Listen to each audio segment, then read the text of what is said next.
আগুন কিভাবে লাগলো ওটা তো আমরা বলতে পারবো না, আমরা তো ঘুমাইছিলাম তখন। এটা তো মানুষে ধরা দিচ্ছে, আমাদের এখানে তো আগুন লাগার কোনো ইয়া ছিল না। এরা বলতেছিল যে একটা মোটরসাইকেল আসে, মোটরসাইকেলটা খুব দ্রুত যাচ্ছিল আর কি ওইদিকে।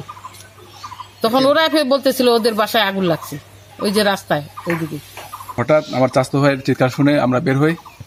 আমরা জীবন বাঁচার জন্য, আমার বাবা অসুস্থ ছিল, আমার বাবাকে, আমার 2 সন্তানকে বের করে তারপরে দেখি অনেক উপরে আগুন উঠছে।